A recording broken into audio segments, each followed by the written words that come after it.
우리에게 있어 형제의 나라로 알려진 터키. 또한 엄청나게 맛있으면서도 저렴한 음식인 케밥의 나라인 터키는 지난 2002년 월드컵 3, 4위전 때 한국 사람들이 상대국임에도 터키 국기를 함께 흔들어주며 응원하던 모습을 보고 너무 감명받아.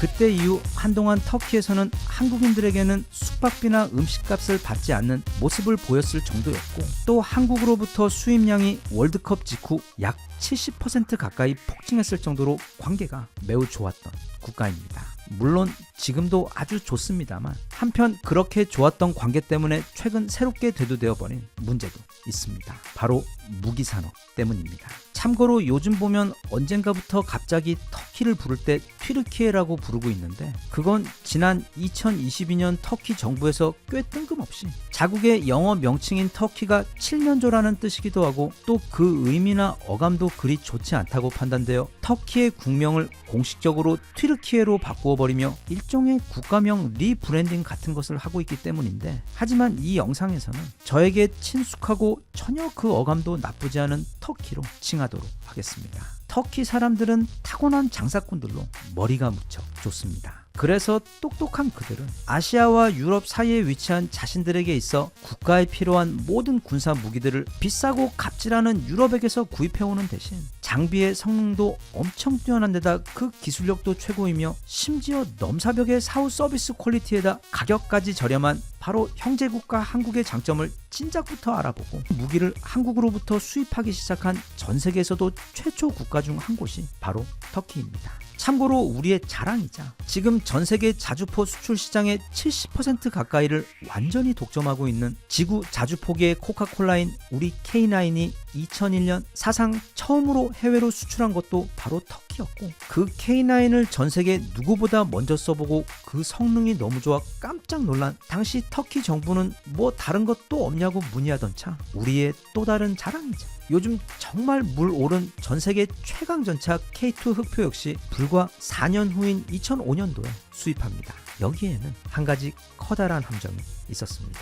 우리가 터키에게 판매한 K9 자주포나 K2 흑표의 경우 그냥 무기만 판 것이 아닌 그 무기를 생산하는 기술력과 라이센스까지 함께 판매한 것이어서, 그건 이후 터키가 우리나라에게 있어 글로벌 방산 시장에서의 경쟁자로 부상할 수 있는 리스크도 당시 함께 수출한 것이었기 때문입니다. 하지만 지금 돌아봐도 그 결정은 전혀 나쁜 결정이 아니었고, 그 이전까지는 우리 무기를 어느 나라에게 수출한다는 건 생각도 못했던 시절, 마치 지금 대한민국 최고의 배우인 송강호 아저씨의 과거 단역 배우 또는 하찮은 조연 시절을 비교하는 것처럼, 물론 송강호 아저씨가 연기한 그 넘버3 건달력은 정말 보석 같은 장면이었긴 하지만, 그때 우리나라에겐 해외로 우리 무기를 수출할 수 있다는 사실과 처음으로 그 물꼬를 튼다는 사실이 너무도 중요했고, 또 K9과 K2 수출로 당시로서는 천문학적인 규모였던 약 2조 원에 달하는 방산 수출을 이뤄냈기 때문에 그 거래는 양측 모두에게 있어 매우 성공적인 거래였습니다. 그리고 시간이 흘렀습니다. 절대 손해보지 않는 장사를 하는 터키 사람들답게 그들은 곧 자신들만의 K9 자주포를 만들었고, 또 메이드 인 터키 흑표도 만들었습니다. 이제부터는 동반자가 아닌 서로 한 채의 양보도 할 수 없는, 그리고 서로 같은 유전자를 나눈 세계 최강의 무기들을 앞세워 경쟁자의 입장에서 글로벌 시장에서 맞붙게 된 것인데, 그래서 우리도 또 터키도 그리고 전 세계의 군사 전문가들도 그 승부와 결과가 너무도 궁금할 수밖에 없었습니다. 일단 자주포입니다. 이름은 T155 프루투나라고 부릅니다. 이게 우리 K9 자주포를 그대로 갖다가 새로 만든 것이기 때문에 그 외형에서 보면 정말 매우 흡사합니다. 참고로 프루투나는 터키어로 폭풍이라는 뜻으로 그 이름도 천둥인 우리 K9을 흉내 또는 참고하여 만든 것으로 보입니다. 그 외 이 프루투나의 거의 모든 내부 장비와 기술들이 모두 당시 삼성 테크윈 시절 K9 자주포의 것이 녹아들어 있기 때문에 둘이 마치 쌍둥이처럼 비슷한 건 어쩔 수가 없습니다. 그런데 이 프루투나가 완성이 되자 바로 이 다음에 살펴볼 터키 버전의 K2 흑표 전차인 알타이를 갖고도 뜬금없이 그렇게 하며 논란이 된 것처럼, 갑자기 터키 정부가 이 자주포는 한국의 도움 없이 터키가 순수 자국의 기술력으로 만들었다고 선전하기 시작한 것입니다. 정말 황당하고 또 절대 아무도 믿을 사람도 없을 애처로운 억지 주장인데 어째서 터키는 이런 궁색하고 성공하지도 못할 빈약한 거짓 선전 또는 뜬금없는 허세를 부리는 바람에 그 좋았던 관계에 살짝 오점을 남기는지는 잘 모르겠지만 아마도 이제 터키도 세계 무기 시장에 제대로 진출하면서 좀 있어 보이고 싶기도 하고 또 무엇보다 터키 자국 국민들에게 멋있게 보이고 싶은 계산 때문에 그렇게 한 것 같은데 이건 화가 나기보다는 조금 이상하고 안쓰러운 부분이었습니다. 아무튼 그래서 한국에서 받은 장비, 부품 그리고 모든 기술로 순수 터키에서 만든 T-155는 드디어 세계 시장에서 우리 자주포와 정면 승부를 하게 됩니다. 그게 비교적 최근의 일인데 바로 루마니아의 자주포 도입건입니다. 그건 루마니아 입장에서 지난 약 10년간 가장 커다란 방산 지출을 하는 경우여서 그 규모도 약 10억 달러에 달해 전 세계 모든 방산 수출국들이 노리던 사업건이라 한국과 독일은 물론이고 여기에 영국과 터키까지 모두 달라붙어 치열하게 경쟁을 했습니다. 그런데 그 결과 영국과 함께 터키의 T-155는 아예 진작부터 탈락을 해버렸고 남은 한국과 독일이 끝까지 양보 없는 경쟁을 한 끝에 최종적으로 우리 K9이 그 수출권을 따오게 되었습니다. 터키 입장에서는 이런 결과가 좀 충격적이었을 겁니다. 물론 터키에서 순수 자국 기술로 자체 생산하기는 했지만 생긴 것도 비슷하고 또 안에 들어가는 부품이나 장비도 거의 대부분 동일하게 구성하고 있는 데다 가격까지 더 저렴하게 입찰을 했는데도 어째서 터키의 T-155 자주포는 예선 탈락을 해버리고 쌍둥이나 마찬가지인 한국의 K9은 무려 세계 최강 독일의 자주포까지 눌러버리고 이번에도 최종 선택을 받게 되었는지 그들은 의아하면서도 상당한 충격을 받았을 수 있습니다. 그런데 같은 문제가 터키판 K2 전차인 알타이에서도 발생합니다. 최근 사우디가 새롭게 전차를 도입하려고 하자 같은 중동에 있어 강력한 지리적 이점을 가진 터키는 이걸 절호의 기회라고 여겨 정말 공격적으로 사우디 수출을 시도했는데 하필 요 바로 전 한국이 폴란드에 어마어마한 수의 흑표를 수출한 것 그리고 그 첫 배송분을 가지고 유럽 연합훈련에 참여한 폴란드군 외 유럽 국가들의 쏟아지는 극찬 때문에 이미 흑표는 말하자면 루이비통이나 에르메스 같은 최고의 명품 전차가 되어있던 상황에서 유일한 약점이라고 여겨졌던 엔진 즉 그 파워팩마저 최근 국내에서 개발해 처음으로 장착 테스트한 파워팩이 모두의 기대를 훨씬 넘어서는 대박 성능을 증명하며 원래 터키 알타이와 대한민국 흑표 사이 저울질을 하던 사우디는 곧 알타이를 아예 그 후보에서도 탈락시켜버리고 조만간 대한민국으로부터 대량의 흑표는 물론 거기에 K9 추가 물량 주문과 함께 레드백까지 포함하는 올 코리안 무기 완전 깔맞춤 구매를 할 것으로 알려져 있어 아마 폴란드 규모에 범접하거나 그를 넘어서는 초대형 패키지 주문 소식이 조만간 전해져 올 것으로 알려졌습니다. 그래서 사우디에 수출하는 것을 포기한 터키는 대신 이번에 한국에서 새로 개발했다는 흑표 파워팩을 써보니 자기들이 보기에도 너무 좋아 한국에서 구매하여 알타이에 사용하기로 결정하여 이거 물건 팔러 왔다가 오히려 한국 물건만 더 사가게 되는 아름다운 상황이 벌어졌습니다. 이 외에도 최근 글로벌 시장에서 터키가 뭘 좀 만들어 밖에 나가서 팔려고만 하면 그걸 모두 다 한국에게 밀려 고배를 마시는 경우가 엄청이 아니라 그냥 전 분야에서 벌어지고 있는데 앞서 본 자주포와 전차의 경우에 터키의 신형 장갑차인 툴파도 레드백 때문에 갑자기 찬밥이 되어버렸고 터키 경 전투기 휴르제 또한 한국의 베스트셀러 FA-50 때문에 판매를 전혀 못하고 있는 상황이다. 그 외 우리 잠수함과 천군과 같은 미사일들 또한 터키 무기들과 직접적으로 경쟁 분야에 있으며 또 거의 승률 100%로 모두 다 한국이 이겨버리고 있는 상황이라 이래저래 터키는 한국에게 기술을 배워갔기에 물론 고마운 부분도 있지만 동시에 자신들과 거의 모든 무기 경쟁 부분이 겹치는 한국 때문에 지금 마음고생이 굉장히 심한 상황이며 이런 우울한 날은 현재 대한민국의 방산 기술력이 한창 물이 올라있고 또 수출도 이제 막 엄청나게 가속도를 받고 있는 상황이기 때문에 아마 터키에겐 앞으로도 꽤 오랜 기간 동안 이런 힘든 날들이 이어질 것 같습니다. 또 그렇기 때문에 요즘 해외 온라인에서 보면 터키의 밀떡들이 우리 한국 무기 이야기만 나오면 갑자기 급발진하며 싸우려고 하는 등 굉장히 민감하게 반응하기도 하는데 그만큼 터키도 이제 자국 무기에 큰 관심과 자부심을 가지고 있다는 뜻 같아 보기 좋고 귀엽습니다. 다만 대신 터키는 아직 우리나라가 크게 두각을 내지 못하고 있는 소형 드론 영역에 있어 굉장히 대단한 성과를 내고 있는 중이고, 또 최근에는 터키가 국가의 사활을 걸고 개발한 미래 전투기이자 우리 KF-21을 무척 닮았지만 덩치가 훨씬 더 큰 이 칸 역시 무사히 첫 비행에 성공했기 때문에 너무 우울해하지 말고 앞으로도 칸의 남은 개발 과정도 성공적으로 잘 치러내서 몇 년 뒤 글로벌 전투기 시장에서 우리 KF-21과 실력 대 실력으로 정정당당하고 멋진 승부를 벌였으면 좋겠습니다. 물론 이렇게 편안하고 여유롭게 말할 수 있는 이유는 우리 KF-21과 칸 사이 벌어질 그 승부의 결과를 이미 매우 쉽게 예측할 수 있기 때문이기도 하지만, 또한 그래도 우리와 형제 국가로 불리는 곳이자 전 세계에서 처음으로 우리 무기의 가치를 알아보고 수입을 해준 고마운 국가이기 때문에 이젠 비록 서로 경쟁자이긴 하지만 행운을 빌어봅니다.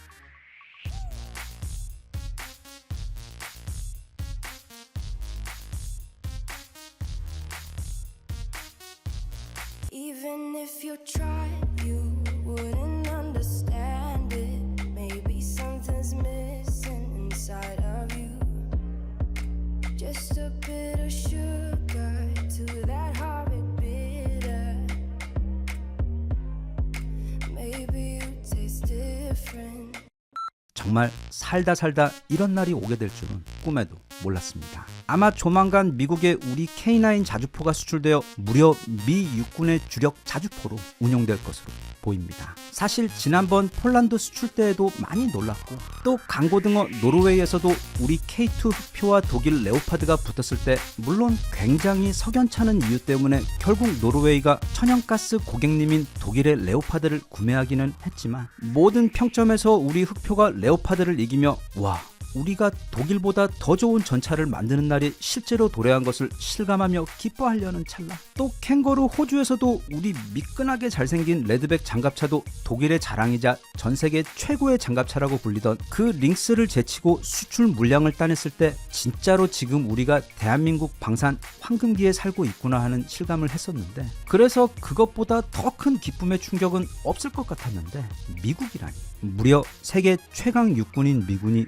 우리나라가 만든 K9을 도입하게 될 것이라는 뉴스를 보게 되며 드디어 이 세상에 특이점이 와버렸고, 이제 곧 AI가 세상을 지배하고 외계인도 침공하며 여기저기 화산도 폭발하면서 금방 이 지구 시뮬레이션 게임도 끝이 나겠구나 하는 생각이 들었을 정도로 정말 믿기 어려운 소식이었습니다. 지금 미국은 미군의 주력 자주포인 팔라딘을 대체할 자주포를 찾고 있는데, 벌써 몇 번이나 그걸 자체적으로 개발하려고 하다가 현재는 그냥 이미 시장에 나와 있는 것들 가운데 골라 도입하기로 결정한 상황으로, 그 가운데 최종 후보까지 올라간 여러 모델들 가운데 이번에도 또 역시 독일의 판처 하우비츠 2000 자주포와 우리 K9이 남았습니다. 그래서 그 둘을 가지고 미 육군은 미국에 있는 여러 시험장에서 다양한 테스트를 진행하고 있던 차, 이번에 처음으로 우리 K9이 독일 자주포를 누르고 현재 가장 유력한 최종 선정자로 검토되고 있다는 미군 내부의 소식이 보도된 것입니다. 이 소식은 최근 아리조나 유마 실험장에서 진행된 테스트에서 K9이 보여준 엄청난 성능 때문이 큽니다. 미군은 최근 엑스칼리버라고 불리는 차세대 스마트 폭탄을 개발하여 그걸 운용할 방법을 찾고 있었습니다. 이게 굉장히 똑똑한 폭탄인 것이, 생긴 것이나 크기는 일반적인 155mm 자주포와 똑같아서 이론적으로는 우리 K9 자주포 같은 장비에서 발사할 수가 있습니다. 하지만 이 엑스칼리버의 진가는 발사한 뒤 하늘로 날아간 이후 발휘됩니다. 여기 보이는 것처럼 숨어있던 날개들이 쫙 펼쳐지고, 또 그 날개들이 요리조리 움직이면서 목표물을 찾아 말하자면 비행을 할 수 있는 것인데, 거기에 더해 이 포탄 안에는 GPS 장치가 내장되어 있어 마치 내 아이폰 찾기처럼 적의 GPS 좌표만 찍어주면 혼자 알아서 그 적이 있는 곳으로 날아가 폭발합니다. 엑스칼리버는 이 날개 덕분에 기존 자주포 포탄들보다 훨씬 더 먼 거리까지 사거리를 늘려주고, 게다가 거의 현무급 정확도까지 얻을 수 있어. 즉 이건 어떻게 보면 자주포에서 발사하는 드론이랑도 비슷한데, 미군이 미래 지상전에서 크게 활약을 기대하고 있는 스마트 무기입니다. 그런데 이 놀라운 포탄인 엑스칼리버의 탄생에는 매우 슬픈 이야기가 있습니다. 원래는 이 포탄은 이걸 사용할 자주포가 따로 있었습니다. 즉 엄마가 따로 있었던 것입니다. 그 엄마 자주포의 이름은 아들인 엑스칼리버만큼이나 멋진 이름을 가진 바로 XM2001 크루세이더 자주포였습니다. 전 세계 최강 미 육군이 현행 팔라딘의 뒤를 이어 앞으로 미 육군의 척추가 되어주길 기대하며 개발하던 미 육군 차세대 자주포였는데 엑스칼리버는 바로 이 크루세이더에서 사용할 목적으로 개발된 차세대 포탄이었던 것입니다. 그런데 어느 날 갑자기 미군은 이 자주포 개발에 돈이 예상보다 너무 많이 들어가고 또 개발이 어렵다는 이유로 전격 개발 취소를 해버립니다. 왜냐하면 미군이 원했던 것은 거의 불가능에 가까운 최상의 성능들. 예를 들면 엔진은 최대 출력이 1500마력이나 되어야 하고 지상에서는 시속 65km 이상 달릴 수 있으며 또 야지에서도 48km 이상 달릴 수 있어야 하고 그리고 주유소에서 한번 주유하면 400km 이상 쉬지 않고 달리며 무엇보다 분당 최대 12발 이상 발사가 가능한 데다 차체 포탑을 전 자동화시켜서 기존 5명 운영했던 것을 무려 3명으로 대폭 줄여버리고 그 자리에다 더 많은 포탄과 전자장비를 넣으려고 했던 것입니다. 그렇습니다. 미군은 욕심이 너무 많았습니다. 이 세상에 이런 스펙을 가지고 있는 자주포는 존재할 수 없다고 생각했지만 그런데 이 스펙들은 이상하게 전부 어디선가 이미 다 들어본 것들입니다. 네, 바로 우리 K9A2의 스펙이 딱 이렇습니다. 즉 우리 K9은 미군이 그토록 원하던 그 모든 스펙을 다 가지고 있으면서도 미래가 아닌 현재에 존재하고 있는 무기였습니다. 그래서 매우 합리적인 미국은 그럴 바에는 그 비싼 돈을 들여 새로 크루세이더를 개발하기보다는 이미 그 스펙이 똑같은 한국의 K9A2를 그냥 구입하는 게 더 현명하다는 매우 당연한 결론에 도달한 것입니다. 그래서 갑자기 크루세이더의 개발 계획이 취소되며 고화가 될 뻔했던 나르는 자주포탄 엑스칼리버 역시 한국에서 온 엄마이자 세계 자주포 무대에서 이미 슈퍼스타인 우리 K9의 품으로 입양되며 이제 행복하게 살 수 있게 된 것입니다. 지난 8월 아리조나 유마에서의 테스트는 크게 한국의 K9과 엑스칼리버 포탄이 얼마나 서로 잘 맞나 그 궁합을 실험해보는 자리였습니다. 그리고 그 실험 결과는 놀라웠습니다. 유전자 테스트 결과 99.99%의 일치율로 확인된 친자만큼이나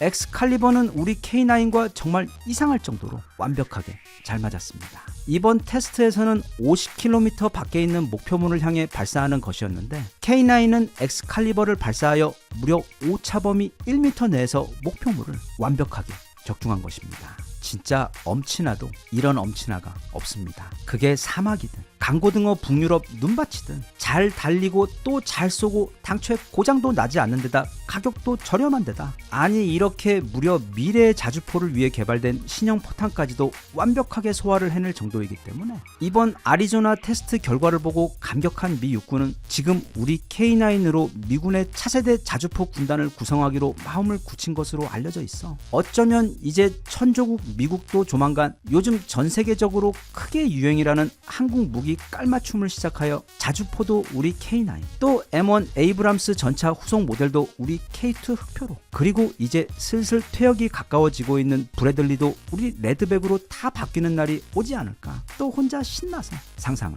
해봅니다. 참고로 지금 미국은 우리 K9 자주포를 미국의 그 유명한 초대형 트럭 회사인 맥트럭에 결합시켜 차륜형 K9 자주포로 운영하는 것까지 한화와 의논 중일 정도로 우리 K9 도입에 진심인데 게다가 또 우리 K9은 너무 뛰어난 그 성능과 가성비로 마치 코카콜라와 맥도날드가 공산국가에까지 환영받으며 진출한 것처럼 지금 무려 공산국가인 베트남에도 수출을 앞두고 있다는 기사가 최근 나오고 있을 정도로 진짜 우리 K9은 한글과 김치 그리고 바나나 우유 이후 우리나라 최고의 발명품이자 자랑이라 이제 70%의 세계 점유율도 넘어 어서 빨리 95%까지 온 세상을 다 우리 K9이 독점하는 날이 하루빨리 왔으면 좋겠습니다.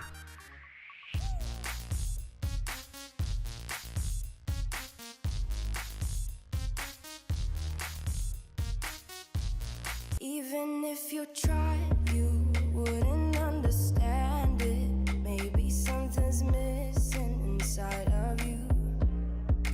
Just a bit of sugar to that horrid bitter. Maybe you taste different. 우리가 종종 농담삼아 미국을 천조국이라고 부르는 이유는 바로 매년 미국이 국방비에 사용하는 돈이 무려 1,000조 원이기 때문입니다. 올해는 그게 1,310조 원입니다. 우리도 국방에는 꽤 돈을 많이 쓰는 나라이긴 한데 세계 11위로 올해 대략 59조 원을 쓰고 있습니다. 우리가 미국이랑 싸우겠다는 말은 절대 아니고 그냥 비교를 하자면 쉽게 말해 우리는 병사가 59명인데 상대는 1,310명인 경우처럼 게다가 상대는 무기까지 훨씬 더 좋은 경우라 전 세계 그 어떤 나라도 미국과는 아예 싸움 자체가 되지 않을 정도로 이 미국이라는 나라는 말하자면 근대시대의 로마 제국과도 같은 절대 초강대국입니다. 그런데 미국이 이렇게 거의 억지스러운 수준의 말도 안 되는 초강대국이 된 데에는 물론 그 어마어마한 사이즈부터 토양의 질, 게다가 온갖 종류의 자원까지 가득 매장되어 있는 데다 무엇보다 사실상 북미 대륙 한쪽을 통째로 혼자 차지하고 살고 있어 주변으로부터 적이 쳐들어올 방법이 없는 천혜의 요새 위에 나라가 세워져 있다는 강점도 있지만 다른 한 가지 이유는 바로 미국의 돈, 달러 때문입니다. 이 달러라는 것은 핵무기나 B2 전폭기보다도 훨씬 더 강력한 미국이 가진 가장 무서운 무기 중 하나입니다. 참고로 이 달러라는 단어는 16세기부터 유럽에서 화폐 또는 금이나 은으로 된 코인을 지칭하던 체코인 텔러라는 단어가 미국으로 건너오며 미국식 발음으로 달러로 바뀌며 사용되고 있는 것입니다. 이 영상에서는 어떻게 미국의 달러가 미국을 세계 최강국으로 만들었으며 그 지위를 과거 트럼프가 대통령을 할 때 한번 완전히 말아먹을 뻔했다 실패했고 어쩌면 이번에 다시 대통령이 되며 그때 그 달러 공격을 다시 한번 시도하게 되며 최악의 경우 미국이 그 세계 패권국의 지위를 이룰 수도 있는지에 대한 이야기를 해볼까 합니다. 이 영상은 미국 달러와 관련한 이런 내용을 굉장히 자세하게 담고 있는 달러 전쟁의 내용을 참고하여 제작했습니다. 혹시 금융이나 경제 쪽에 계시는 분들께는 엄청나게 깊이 있고 그 밀도도 상당히 있는 책이긴 하지만 책의 내용 내내 최근 근대 역사와 인물들 그리고 유명한 사건들이 굉장히 많이 등장하여 우리 일반인들이 교양으로 읽기에도 엄청 흥미진진하고 재밌습니다. 지난 1861년 무려 미국인들이 남북 둘로 나뉘어 향후 6년간 치열하게 싸우게 되는 미국의 남북전쟁이 시작됩니다. 참고로 그 즈음 한국은 홍선 대원군이 집권을 시작한 때였고 한편 영국에서는 세계 최초로 지하철이 개통을 한 해였으며 청나라는 그런 영국에게 아편 전쟁으로 엄청나게 얻어터진 다음 홍콩까지 내어주는 그 치욕적인 베이징 조약을 체결하던 때였고 일본에서는 이제 막 메이지 유신이 시작이 되며 근대 국가로 빠르게 변화하던 때로 아무튼 전 세계가 각자 아주 바쁘게 돌아가던 때였는데 남북전쟁이 한창이던 당시 미국의 대통령이었던 링컨에게는 한 가지 큰 고민이 있었습니다. 우리 인간사에서 가장 흔한 고민이라는 바로 돈 문제였습니다. 전쟁 2년 차에 들어서자 벌써 돈이 다 떨어져 버린 것입니다. 그래서 전투 현장에서 장군들은 빨리 화약과 무기를 보내달라고 아우성이었고 병사들의 월급도 미뤄지게 되는 상황이 되자 이때 천재 경제학자이자 링컨 정부의 재무장관이었던 셰먼 체이스가 기가 막힌 묘안을 내놓습니다. 바로 금과 은 대신 정부가 종이로 만든 화폐를 만들어서 그걸로 돈을 대신하자는 제안이었습니다. 처음에는 이 황당한 제안에 찬성은커녕 제대로 관심을 기울이는 사람조차 없었습니다. 금도 아니고 은도 아닌 종이 쪼가리를 어떻게 돈을 대신해서 유통시키겠다는 것이냐고 비웃었고 또 일부에서는 그건 사실상 사기가 아니냐고까지 비난을 했습니다만 어쨌든 결국 긴 설득 끝에 그 법안은 통과되었고 드디어 그 유명한 녹색빛을 띠는 마법의 종이 그래서 당시에는 그린백이라고 불렸던 미국 달러가 세상에 등장했고 또 그 덕을 크게 본 링컨은 남북 전쟁에서도 결국 승리했습니다. 게다가 이 남북 전쟁에서 링컨과 체이스의 북부가 승리를 하자 이 그린백 달러는 이제는 미국 전체에서 통용되는 매우 안정적인 화폐로 자리를 잡게 된 것은 물론이고 이때부터 통일된 미국 또한 엄청난 속도로 전 세계 최강대국으로 올라서자 이제는 유럽에서조차 미국 정부가 보증하는 이 그린백이 가장 중요한 거래 수단으로 활용되기 시작했습니다. 참고로 이 그린백을 고안해낸 그 셰먼 체이스가 바로 오늘날 체이스뱅크의 그 체이스입니다. 대신 본인이 그 은행을 만든 건 아니고 그의 친구가 은행을 만들며 체이스의 이름을 빌려 사용한 것입니다. 이후 약 160여 년을 거치면서 이 미국의 돈 달러는 이 지구 행성을 대표하는 화폐, 즉 기축통화로 자리매김하며 그 과정에서 미국을 세계 은행이자 최강대국으로 만들어 주었습니다. 참고로 미국의 달러가 세계 모든 경제의 기준이 되는 화폐, 즉 기축통화가 된 결정적인 계기는 경제학을 조금이라도 공부한 분은 모두 다 알고 계실 그 브레튼 우즈 체제 때문입니다. 그러니까 1944년 노르망디 상륙작전이 완벽하게 성공하고 독일 나치의 패망이 확실시되었으며 이제 동아시아에서도 미국이 매일같이 일본을 향해 상상을 초월하는 양의 엄청난 폭탄을 그들의 점령지와 도시 위로 쏟아부으며 이제 사실상 지구 근대 역사상 가장 큰 전쟁이었던 2차 대전이 곧 끝날 것이 확실시되자 전 세계 44개국의 대표들이 미국 뉴햄셔주에 있는 브레턴 우즈에 모두 모여 앉아 이제 이 새로운 시대의 금융에 대해 거대한 합의를 하던 자리였습니다. 그 회의에서 미국의 위치는 한마디로 압도적이었습니다. 이미 이전에도 상당한 강대국이었지만 그래도 아직 영국이라는 올드 시대의 왕이 남아있던 상황에서 이 2차 대전을 겪으며 그 찬란했던 영국은 물론 프랑스와 러시아 등 사실상 유럽 전체가 승전국, 패전국 할 것 없이 전부 다 너덜너덜해져 지금 간신히 숨만 붙어있던 상황이었는데 이 미국이라는 나라는 그 2차 대전을 겪으며 일단 그 승리에서 가장 결정적인 역할을 하며 군사력 1위를 과시했고 동시에 경제력도 압도적 1위였으며 게다가 2차 대전 동안 유럽과는 달리 본토가 아무런 피해도 입지 않은 유일한 강대국인 것에 더해 심지어 캘리포니아의 골드러시 때문에 전 세계 금의 약 3분의 1을 전부 미국이 가지고 있었을 정도로 미국은 이미 그때부터 이 지구별에서 경쟁자가 없는 유일의 초강대국이었습니다. 그래서 당연히 그 44개 국가들은 이 새로운 시대의 새로운 왕을 알아보고는 이제부터 미국의 달러를 기축통화로 삼아 모든 외국 간의 주요 거래들을 마치 금처럼 달러로 결제할 수 있도록 합의를 보며 바야흐로 미국 달러의 전성시대이자 이 아메리카라는 새로운 왕을 위한 대관식을 치렀습니다. 그리고 이건 안 그래도 너무 강력했던 미국에게 거의 치트키 수준의 힘을 주었는데 왜냐하면 미국은 이 달러라는 돈을 사실상 자기들이 원하는 대로 마구잡이로 찍어내어 유통시킬 수 있는 거의 마법 같은 힘이 있었기 때문입니다. 그건 마치 어떤 공장이 있어서 거기서 원하는 만큼 계속 금을 만들어내서 내다 팔 수 있는 것과 마찬가지로 이런 달러의 힘은 경제는 물론 미국이 전 세계 외교 무대에서 절대자의 힘을 휘두르는데 막강한 무기가 되어주었습니다. 그런데 그런 미국에게 문제가 닥쳤습니다. 처음에는 일본이었고 이후에는 중국, 그리고 가장 최근에는 바로 트럼프의 등장이 그것이었습니다. 우선 일본은 원래는 미국에게 패망한 직후 거의 회생이 불가능하던 상황으로 지금의 캄보디아보다도 훨씬 못한 그런 상황에 빠져 있었는데 갑자기 한국에서 전쟁이 터지면서 어마어마한 특수를 누리며 단번에 일어나게 됩니다. 그리고 당시 매우 높았던 달러에 비해 엄청나게 쌌던 엔화의 힘을 뒤에 업고 소니의 워크맨 같은 소형 전자제품들, 커다랗고 기름 많이 먹는 미국 차들에 비해 아주 작고 경제적이었던 소형 차들을 무기로 미국 수출에 총력을 기울였고 그렇게 한 20년을 한 결과 일본은 그렇게 번 돈으로 이제는 반도체 산업까지 시작하며 세계 1위 미국의 지위까지 넘보는 위치까지 올라서게 됩니다.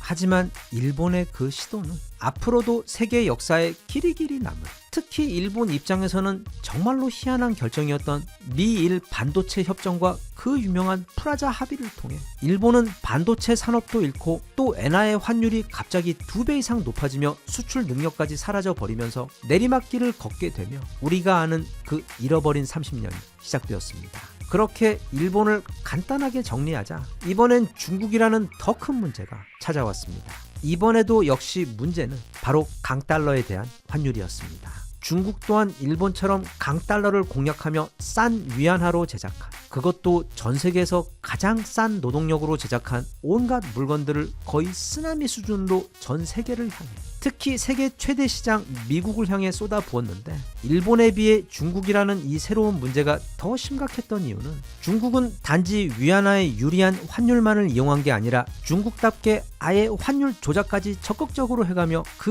무역 불균형을 극대화시켜버렸던 것입니다. 그래서 실제로 중국의 경제는 과거 일본이 그랬던 것처럼 급속도로 성장하며 미국의 턱 밑까지 따라왔고 곧 추월할 기세였으며 아예 위안화를 또 다른 세계 기축통화로 만들려는 야무진 야심까지 보이고 있어 당시 미국을 몹시 불안하게 만들었습니다.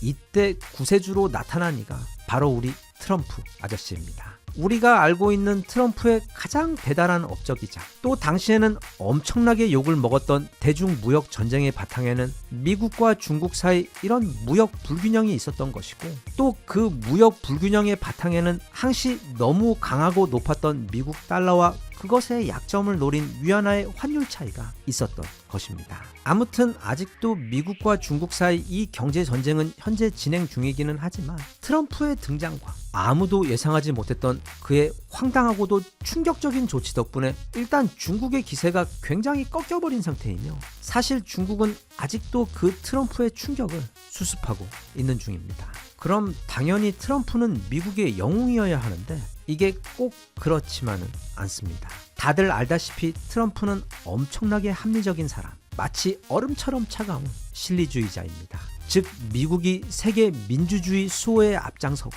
그 패권을 유지하며 세계 평화에 기여하는 것 또는 민주주의와 공산주의와 같은 그런 추상적이고 형이상학적인 이념에는 전혀 관심이 없습니다. 그에게는 오직 이게 미국 경제에 도움이 되는가? 얼마나 돈이 되는가? 또는 그 지출은 얼마인가와 같은 계산에만 의존하여 정책을 세우고 진행합니다. 그런데 그가 계산기를 두드려 보니까 미국의 이 패권이라는 게 그 강력한 달러의 힘에 원천을 두고 있는 건 맞지만 반대로 그건 미국의 제조업을 죽이고 수출 능력을 크게 떨어뜨려 결국 강달러를 유지하는 것이 미국에게 있어 손해보는 장사라는 결론에 도달하게 됩니다. 그래서 트럼프는 지난번 대통령이 되자마자 그 이전 미국 대통령 그 누구도 하지 않았던 매우 충격적인 일을 진행하려고 하여 워싱턴은 물론 전 세계를 놀라게 했습니다. 바로 강달러의 지위를 포기하고 달러의 가치를 떨어뜨려 미국의 제조업을 다시 부활시키고 수출을 늘려 무역 수지를 늘리고자 했고 그것이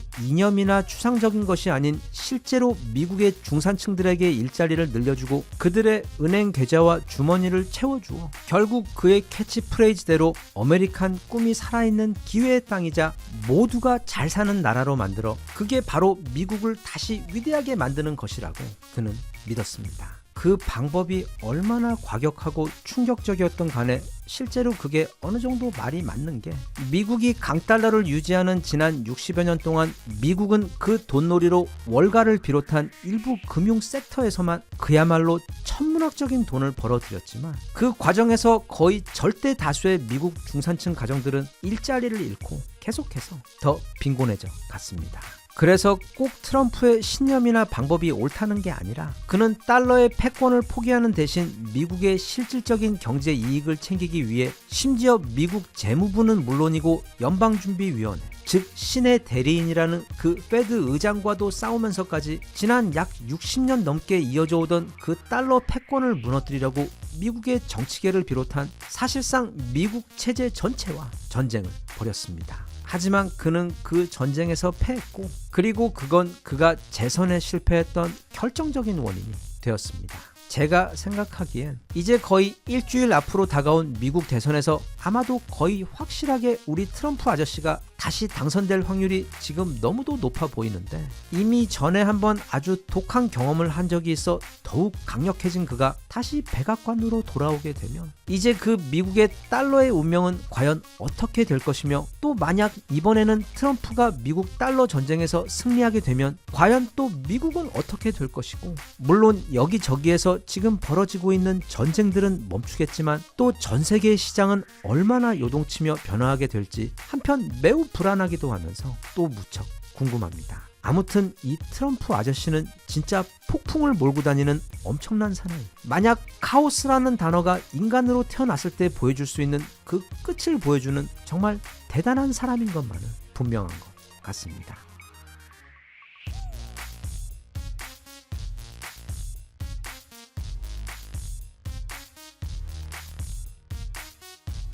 Even if you tried, you wouldn't understand it. Maybe something's missing inside of you.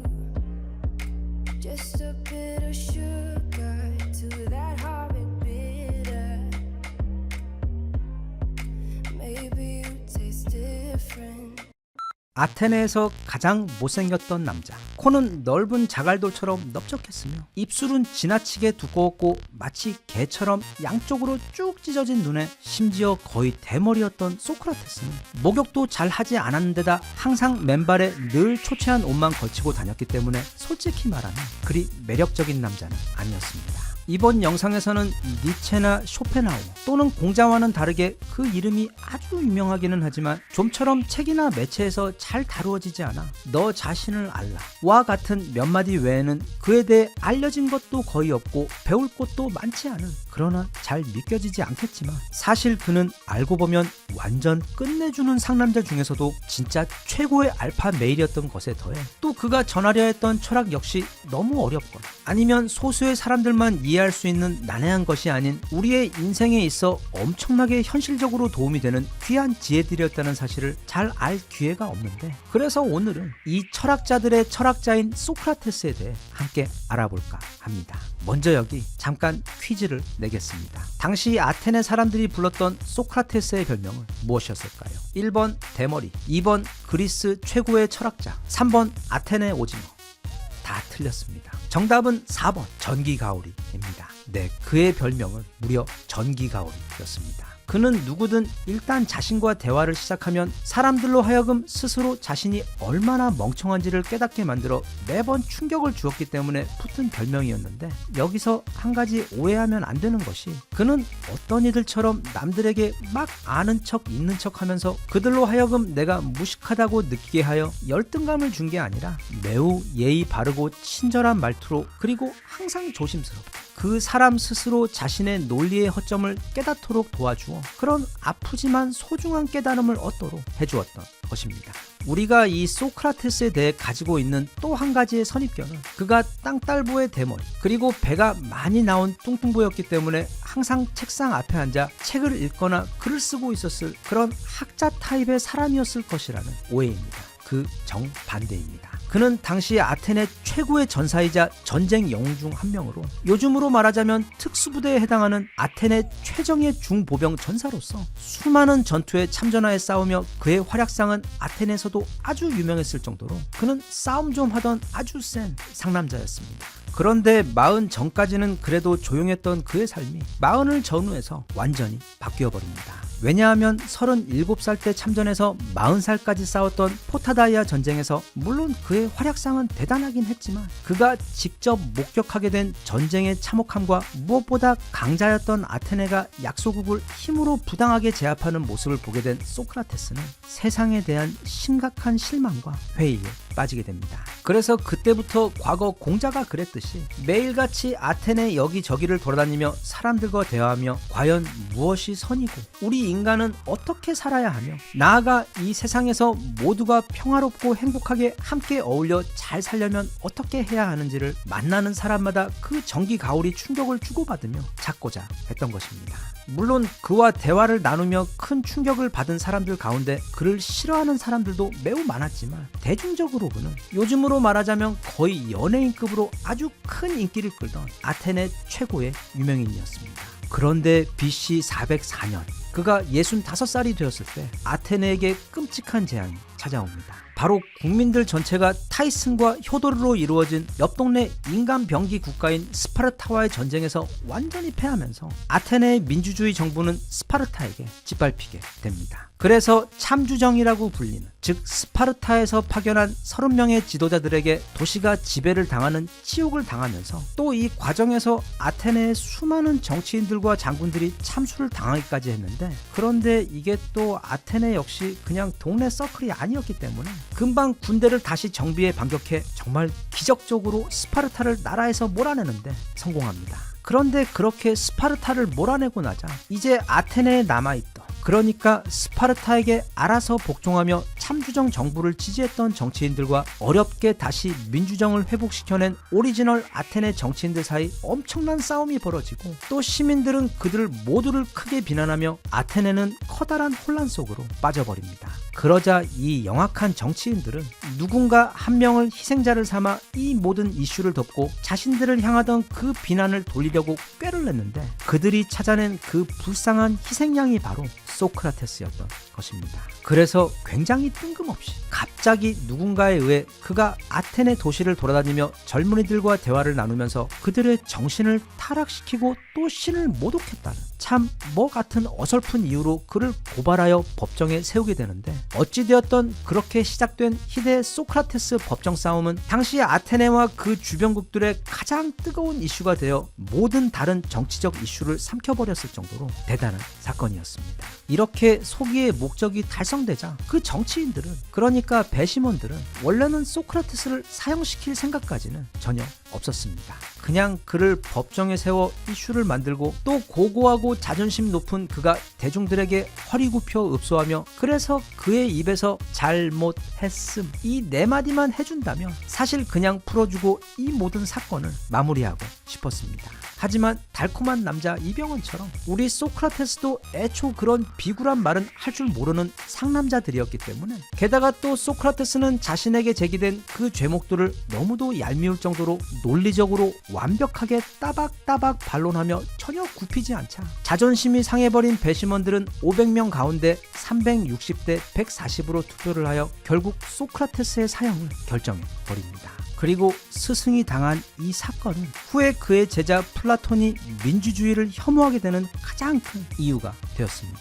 한편 소크라테스가 감옥에서 사형을 기다리고 있던 중 친구 크리톤이 간수에게 뇌물을 주고 도망갈 기회까지 만들어 그에게 지금 빨리 도망가자고 설득하자, 이때 그가 남긴, 왜 자신은 도망갈 수 없고 반드시 그 사약을 먹어야 하는지에 대해 남긴 그 유명한 대화가 바로 우리가 알고 있는 그 소크라테스의 변명이라는 유명한 책입니다. 사실 당시 정치인들도 아테네 최고의 인기 인플루언서이자 또 아테네의 가장 유명한 전쟁 영웅 중 한 명이었던 그를 죽이는 것은 너무 부담이 커 제발 그가 도망을 쳤으면 하는 바람에 모른 척하며 빠져나갈 길을 다 만들어 주기까지 했는데, 아무튼 이 고집쟁이 소크라테스는 그 도망갈 기회를 단박에 거절하고 아주 강한 독이 있어 절대 인간이 먹어서는 안 된다고 알려졌으나 우리 한국인들은 그걸 쪄서 나물로 무쳐 먹고 비빔밥에도 꼭 들어가야 하는 무시무시한 독초 미나리로 만든 사약을 원샷으로 드링킹 해버린 후 그는 전설이 되었습니다. 이게 대략적인 소크라테스의 삶과 죽음에 대한 소개인데, 그럼 그가 우리에게 남긴 실용적인 조언들에 대해서도 같이 한번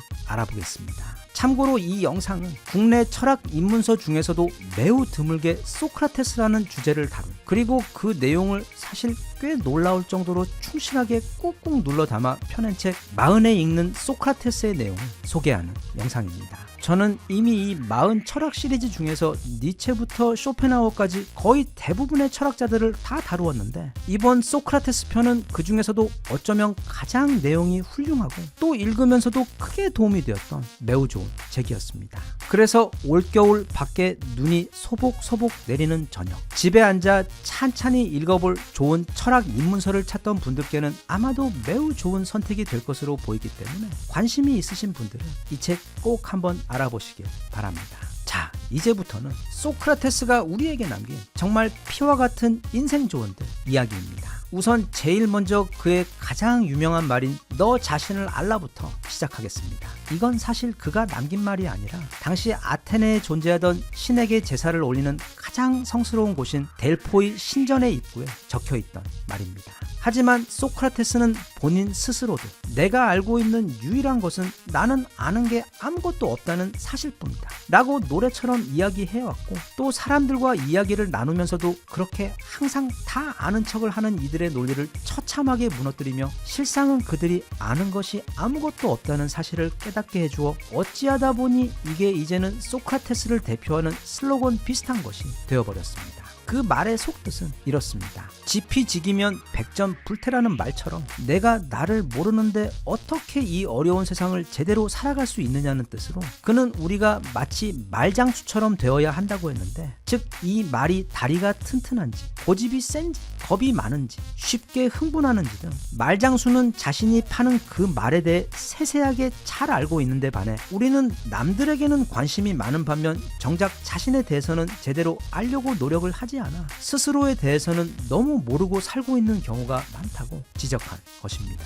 그럼 우리는 자신에 대해 그리고 세상에 대해서도 열심히 배워야 하는데, 이게 어떻게 된 건지 그가 만난 모든 사람들은 남녀노소 지위가 높고 낮음에 상관없이 다들 잘못된 지식을 가지고 있음에도 이게 모르는 게 없는 척척 박사들이었다는 점입니다. 즉 자신이 잘못 알고 있다는 것 또는 모른다는 것을 인정하는 것이야말로, 즉 그런 겸손한 태도야말로 모든 배움과 성장의 출발점인데도 이미 꽉 차버려 더 이상 아무것도 들어갈 수 없는 그릇처럼 우리 대부분 사람들은 아무것도 제대로 알지 못함에도 다들 자신은 모든 걸 잘 알고 있다고 착각하며 사는 것을 경고한 것입니다. 소크라테스가 전하는 행복하고 성공적인 인생을 위한 또 다른 조언은 어쩌면 이건 굉장히 의외라고 생각될 수도 있는데 바로 건강입니다. 그것도 그냥 시간 맞춰 비타민이랑 홍삼 챙겨 먹는 그런 건강이 아니라 강력한 몸을 만들라는 조언입니다. 왜냐하면 인생을 제대로 잘 살아내려면 강력하고 건강한 정신이 꼭 필요한데, 그런 정신이 기거하는 집이 바로 우리 몸이기 때문에 건강한 정신은 건강한 몸에서 비롯된다라는 당시 올림픽의 도시 아테네의 아주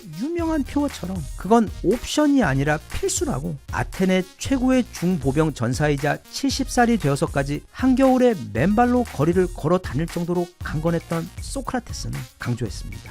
니체 역시 일기를 쓰려면 밤이 아닌 오전에 쓰라고 했는데, 왜냐하면 밤 늦게 몸이 피곤한 상태에서 일기를 쓰게 되면 마음이 약해져 부정적인 쪽으로만 하루를 돌아보게 돼요. 가능하면 정신이 맑고 건강한 오전에 일기를 쓰라고 했던 것입니다. 참고로 건강한 정신은 건강한 몸에서 비롯된다라는 그 아테네 표어는 그리스어로 아니마 사노 인코르포 사노인데, 이걸 앞자리만 따서 만든 브랜드가 바로 아식스입니다. 그리고 끝으로 그는 살면서 만나는 모든 사람들에게 친절하라고 당부했습니다. 만나는 사람마다 전기 충격을 주던 전기 가오리가 할 말은 아닌 것도 같기는 하지만, 그는 우리 인간들 모두가 이 삶이라는 너무도 어렵고 힘든 전투를 치르고 있는 중이기 때문에 무엇보다 서로에게 친절해야 한다고 당부했습니다. 현대를 사는 우리의 모습을 보아도 특히 지금 40 정도를 지나고 있는 사람들의 경우 사실 삶이 굉장히 혼란스럽습니다. 아주 어린 학창 시절부터 여기는 어디고 나는 또 무엇을 하고 있는지 그딴 건 생각할 틈도 없이 미친 듯이 공부하며 간신히 학교를 마치고 나니, 또 남자들의 경우 그 녹색 지옥 군대까지 다녀오고 나니 벌써 나이는 20 중반이 되었고, 그때부터 다시 또 정신없이 일하며 가정까지 꾸리며 달려오며, 그래서 이제 40쯤 되면 이제는 모든 게 다 잘 자리를 잡고 정리가 되어 마음도 몸도 편하게 인생을 좀 즐길 수 있을 줄 알았는데, 아니 좀 최소한 평화로울 줄 알았는데, 이건 어찌 보면 어릴 적보다 훨씬 더 힘들고 고민이 많아져 너무도 힘이 들고 혼란스러운 경우가 아주 많습니다. 회사도 세상도 그리고 가족들도 다 나만 바라보고 있고 내가 매번 뭔가를 해내길 기대하고 요구하고 있기 때문이며, 그러면서도 혹시 내가 괜찮은지 묻는 사람은 아무도 없어. 40을 사는 우리들은 사회적으로 가장 바쁘고 일이 많으면서도 동시에 그 어깨 위 십자가가 가장 무거운 인생의 시기입니다. 그건 지금도 그렇지만 1000년 전에도, 그리고 소크라테스가 살던 2500년 전에도 마찬가지였을 겁니다. 보통 이 철학이라는 것이 유익한 이유는 아무리 세월이 흐르고 흙길을 달리던 마차가 이제는 전기차로 바뀌고 하늘 위로 비행기가 날아다니며 세상의 그 겉모습이 바뀐다 하더라도 우리 인간사의 고민과 핵심은 절대 바뀌지 않고 늘 같기 때문입니다. 그래서 소크라테스도 우리가 길에서 만나는 모든 이들에게 반드시 친절해야 한다고. 왜냐하면 그들 대부분은 다 다른 사람들은 절대 알 수 없는 아주 힘든 싸움을 지금 혼자 치르고 있는 사람들이기 때문에 부디 그들에게 그리고 자신에게도 역시 친절하라고 당부했던 것입니다. 남의 노력으로 나에게 유익한 배움을 얻을 수 있다면 세상에 그것만큼 고마운 것도 또 적도 없습니다. 그래서 책이 고마운 것이고 또 소크라테스나 아니면 쇼펜하우어나 니체와 같은 과거의 철학자들이 소중한 것입니다. 우리 모두 소크라테스 할아버지의 조언을 잘 새겨들어 내가 아는 것에 너무 자만하지 말고 겸손하게 자신을 돌아보는 반성의 기회를 갖고 또 비록 걷기라도 해서 틈틈이 운동하여 건강한 몸을 가꾸어 그 안에 건강하고 강한 정신이 깃들어 이 험한 세상을 우리가 기대어 헤쳐나갈 수 있도록 노력하며 무엇보다 우리가 삶에서 만나게 되는 타인들에게 동변상련의 마음을 가지고 항상 그들에게 따뜻하고 친절한 사람이 되어줄 수 있었으면 좋겠습니다.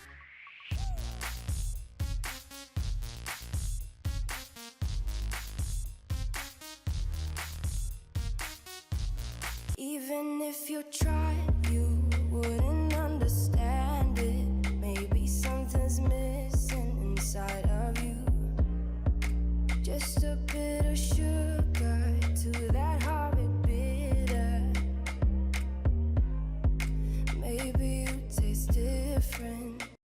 트럼프가 아주 압승으로 당선되었습니다. 트럼프는 어제 선거 개표 결과에서 예상보다는 아주 여유롭게 과반을 넘기며 미국의 제47대 대통령이자 4년 전 왕좌에서 쫓겨난 이후 온갖 굴욕을 겪은 다음 심지어 얼마 전에는 죽을 고비까지 넘기면서까지 정말 무슨 복수열전 영화처럼 미국의 새로운 황제가 되어 화려하게 돌아왔습니다.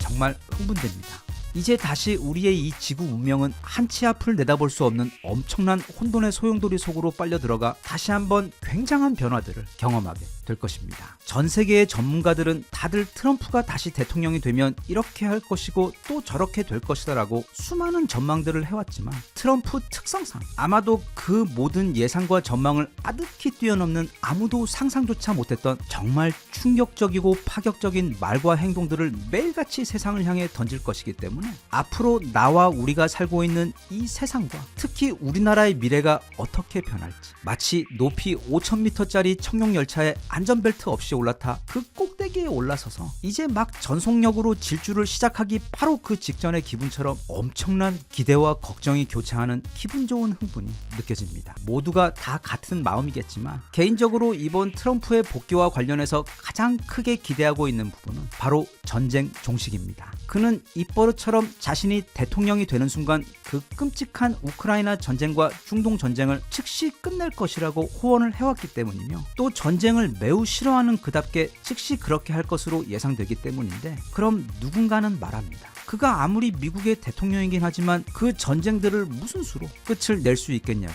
말입니다. 우크라이나는 애초에 러시아와 전쟁을 할 사이즈가 못 됩니다. 당연히 러시아를 이기는 것은 애초에 불가능했고 또 지금처럼 지난 거의 3년 동안 이렇게 싸움을 유지하고 있는 것조차 모두 서방국들의 지원, 그 중에서도 특히 미국의 지원 때문에 가능했습니다. 2024년 10월 21일 발행한 미국 국방부의 공식 문서에 따르면 미국은 올해 10월까지 우리 돈 약 137조 원에 달하는 돈을 그중 70% 정도는 무기의 형태로 나머지 30%는 금융의 형태로 지원을 해왔습니다. 그리고 여기 이 지도는 너무도 성스러운 이름을 가져 언제나 매우 조심스럽게 발음해야만 하는 알자지라에서 만든 지도로 짙은 파란색으로 된 곳들이 바로 독일과 프랑스, 스페인, 영국처럼 우크라이나에 군사적 지원을 하고 있는 나토 유럽국들이고 그리고 옅은 파란색으로 된 곳들 대표적으로 이태리, 폴란드, 스웨덴, 리투아니아 등 군사적 지원을 하지 않고 있는 유럽 국가들입니다. 이들 유럽국들은 올해까지 약 100조 원이 넘는 금액을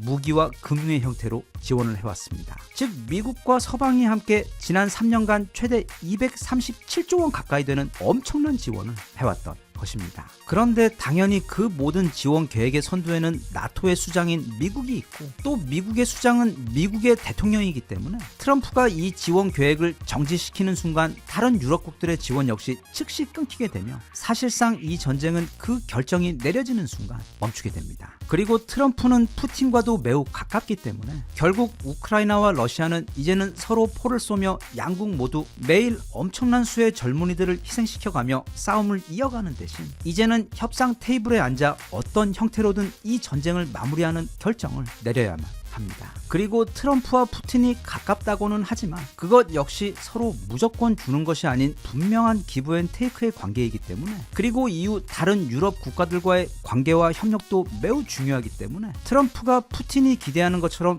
무조건 러시아에게 억지스럽게 유리하도록만 하여 이 종전 협상이 이루어지도록 허락하지는 않을 것으로 전망이 되고 있습니다. 이스라엘의 네타냐후 총리 또한 과거 트럼프가 대통령일 때 완전 베프였습니다. 즉 그가 지난 1년 내내 바이든을 무시하며 전쟁을 이어온 것과는 달리 이 중동 전쟁을 끝내겠다는 트럼프의 이야기를 듣지 않을 수가 없습니다. 또 본인 자신도 이 전쟁이 많은 비난을 받고 있고 일부에서는 오직 자신의 정권 연장을 위해 전쟁을 이어가고 있다는 비판이 강하기 때문에 트럼프의 당선을 기회 삼아 사실 너무 멀리 와서 돌아갈 길이 없었던 이 중동 전쟁을 최대한 평화로운 방법으로 일종의 연착륙 형태로 마무리 지을 확률이 높습니다. 게다가 또 트럼프는 북한의 김정은과도 상당한 친분이 있으며 그러니까 그와 대화가 가능한 전 세계 몇 안 되는 사람이며 또 전쟁을 끔찍하게 싫어하기 때문에 북한을 잘 설득하고 또 필요한 제재들도 풀어주어 북한과 한국이 서로 공멸하는 전쟁의 방향이 아닌 공생과 성장이 기다리는 그 반대 방향으로 가도록 북한을 잘 달래 이 남북 관계를 이끌어갈 확률이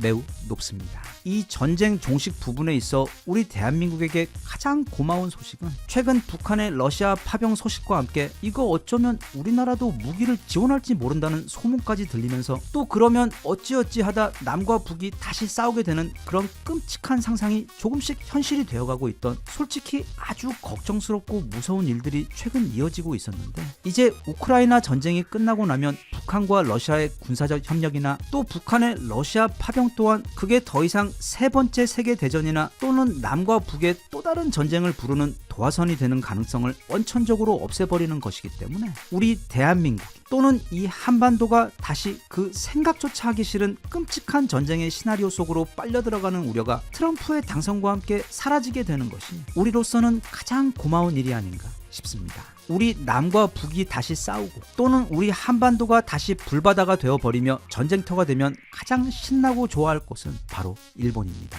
중국도 북한을 호시탐탐 원하고는 있지만 한반도 전쟁을 원하지 않는 반면 일본에게 있어 제2의 한국 전쟁은 곧 그들의 과거 표현을 빌리자면 일본을 위해 하늘이 내려준 선물과도 같은 호재 중 최고의 호재이기 때문에 우리의 피로 그들의 살을 찌우는 일은 이제 절대로 이 땅에서 두 번 다시 있어서는 안 되는 일입니다. 한편 일본은 지금 거의 멘붕 상태입니다. 많이들 아시겠지만 트럼프는 지난번 집권을 할 때 일본에게 엄청나게 엄하게 굴었고 거의 적대시하기까지 했습니다. 그러자 당시 일본 정부는 이제 트럼프의 재선을 위한 대선 시즌이 시작되자 노골적으로 바이든을 지지하면서 트럼프가 재선되지 못하도록 총력을 다해 로비를 해서 결국 바이든이 당선되는데 결정적인 일조를 했지만 우리 머리 좋은 트럼프가 4년 전 그 사건을 결코 잊어버렸을 리가 없습니다. 지난 4년간 와신 상담하며 오직 다시 백악관에 돌아오는 날만 고대하며 철지부심하며 그 모든 힘든 시간들을 이겨왔기 때문에 마치 무슨 영화처럼 지금 트럼프가 기적적으로 다시 돌아오게 된 이 순간 일본은 엄청난 걱정과 함께 멘붕에 빠질 수밖에 없는 것입니다. 아마 모르긴 몰라도 트럼프가 집권하게 될 앞으로 4년 또는 어쩌면 심지어 8년의 시간 동안 그건 일본에게 있어 매우 힘든 시간이 될 확률이 높으며 외교부터 특히 일본 경제에 있어 트럼프라는 아주 춥고 긴 무서운 겨울을 견뎌야만 할 것으로 보입니다. 모르긴 몰라도 아마 지금까지 바이든과 이어왔던 외교와 경제 그리고 안보의 모든 협력 관계를 다시 재정립해야 할 것이고 만약 그걸 계속 유지하려 한다면 트럼프가 요구할 어마어마한 비용을 부담해야 할 것으로 전망되고 있어 지금 일본은 물론 겉으로는 트럼프의 당선을 축하하고는 있지만 속으로는 4년 전에는 이런 날이 올 줄은 상상조차 하지 못했던 가장 최악의 시나리오가 이제 막 시작되는 정말 끔찍한 상황이 아닐까 싶습니다. 개인적으로 트럼프의 복귀를 크게 환영하며 부디 그가 자신의 그 오랜 약속처럼 지난 3년간 전 세계를 다시 세계 전쟁의 위험 속으로 끌고 들어가다 그리고 최근 들어서는 정말 갑자기 우리 대한민국까지 다시 전쟁의 위험으로 끌고 들어가려던 그 전쟁이 종식될 수 있다는 것 하나만으로도 물론 혼돈의 인간 버전인 트럼프가 또 어떤 요구와 충격을 우리에게 가져올지는 알 수 없지만 이 세계에서 그리고 무엇보다 우리 한반도에서 무서운 전쟁의 위험을 지워주는 것 그것 하나만으로도 그의 복귀는 우리 모두로부터 환영받을 가치가 있지 않나 싶습니다.